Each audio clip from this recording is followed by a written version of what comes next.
La Commission recommande que la loi concernant les soins de fin de vie soit modifiée pour permettre à des personnes atteintes de troubles neurocognitifs de pouvoir formuler une demande anticipée d'aide médicale à mourir en prévision du moment où elles seront inaptes. Le Québec est encore une fois à l'avant-garde en matière d'aide médicale à mourir. La semaine dernière, la commission spéciale transpartisane a recommandé d'autoriser les demandes anticipées pour les personnes souffrant de maladies neurodégénératives comme l'Alzheimer, par exemple. J'en discute avec Véronique Yvon, qui porte le dossier des soins de fin de vie depuis ses tout débuts. Madame Yvon, bonjour. Merci d'être avec nous. Bonjour, ça me fait plaisir. Madame Yvon, vous recommandez au gouvernement d'autoriser les demandes d'aide médicale à mourir anticipées, essentiellement. Vous visez qui là-dedans?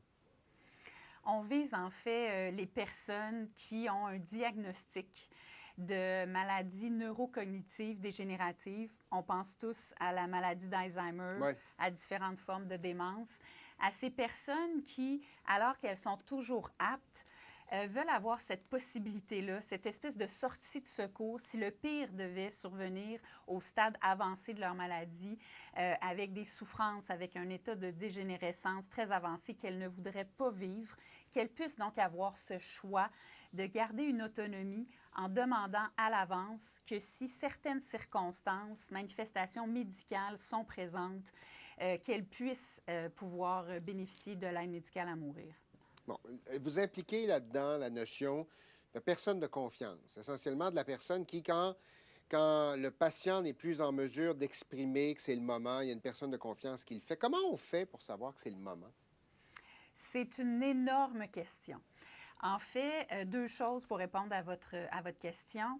D'abord, la personne, quand elle va remplir sa demande anticipée, elle va le faire en étant accompagnée par un médecin, justement pour pouvoir prévoir ce qui, pour elle, dans les stades avancés de la maladie, n'aurait aucun sens. Par exemple, je suis devenue grabataire, je n'ai plus absolument aucune capacité de me déplacer, de m'alimenter par moi-même, de pouvoir faire mon hygiène par moi-même.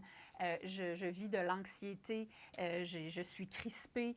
Tout ça montre des signes d'inconfort. Donc, la personne peut écrire à l'avance ces types de manifestations-là. Dans un deuxième temps, elle prévoit une personne de confiance, que ce soit un fils, une fille, une amie, un conjoint, qui va devoir accepter cette lourde charge par écrit. Donc ça, c'est à l'étape 1, quand on demande à l'avance et qu'on remplit notre formulaire.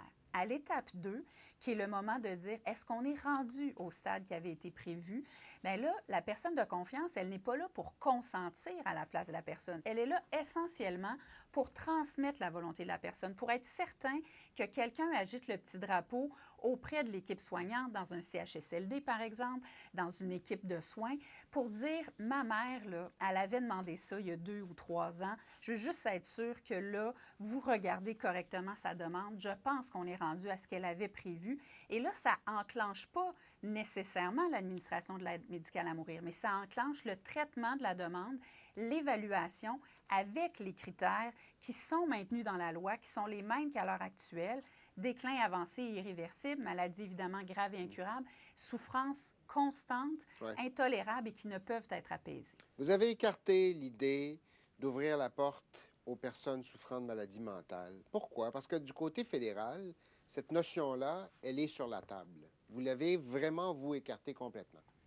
Oui, au fédéral, elle est sur la table, je dirais, de manière suspendue jusqu'en 2023. Jusqu'en 2020, oui, c'est ça. Voilà.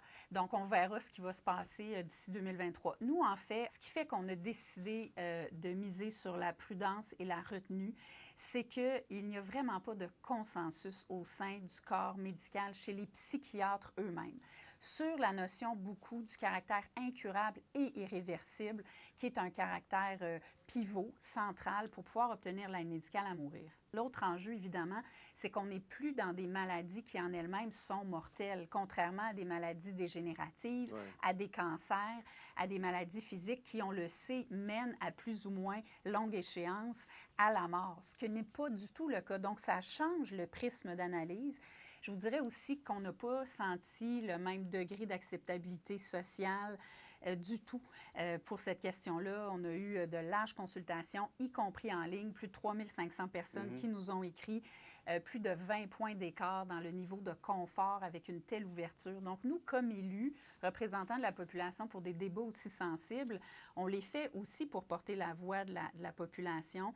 Donc, on ne sentait pas qu'on avait ni le consensus, ni l'acceptabilité sociale, ni la sécurité pour, à ce moment-ci, recommander une ouverture. Dans votre tête, la porte est fermée ou c'est temporaire jusqu'à ce qu'on en redébatte de nouveau? Parce que la question de la santé mentale, la question des mineurs matures, par exemple, est-ce que vous revoyez un débat là-dessus à court, moyen terme?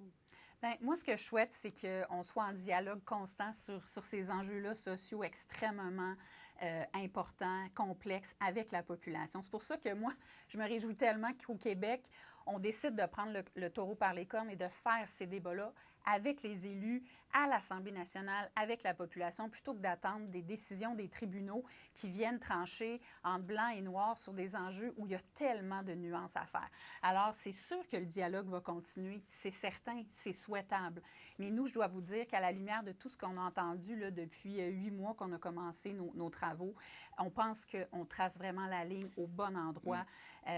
Parce que qui sommes-nous aussi comme élus quand il y a un tel manque de consensus pour venir, je dirais, s'improviser un peu des experts. Donc, je pense qu'il faut permettre à cette discussion-là de continuer dans la société. Pourquoi ça fonctionne comme ça au Québec? Pourquoi le Québec a l'air d'être un précurseur dans ce débat-là? Pourquoi c'est si difficile d'avoir un débat similaire dans le reste du Canada?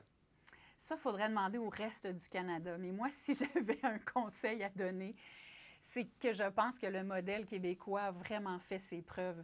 C'est sûr que moi, quand je suis arrivée en politique et qu'on a fait la première mouture de la Commission Mourir dans la dignité, j'y tenais profondément parce que c'était une conviction de me dire que quand il y a des débats extrêmement sensibles et complexes, il ne faut pas s'en laver les mains et s'en remettre aux tribunaux. Au contraire, il faut fournir un contexte favorable pour que le débat puisse se faire sereinement, vraiment en dialogue avec la population. Et là, ça a été un deuxième exercice exactement dans la même ligne de pensée. On a vraiment travaillé ensemble en retournant chaque pierre, en étant d'abord des élus au-delà des lignes partisanes et je vous dirais des humains représentant des préoccupations de d'autres humains. Puis je pense que c'est non seulement un exercice riche sur le fond des choses, mais c'est un exercice très riche sur la forme pour être sûr qu'on aboutit à quelque chose qui est vraiment ancré dans la réalité du terrain de ceux et celles qu'on doit représenter. Véronique Yvon, merci d'avoir été des nôtres. Merci de votre intérêt. Au revoir.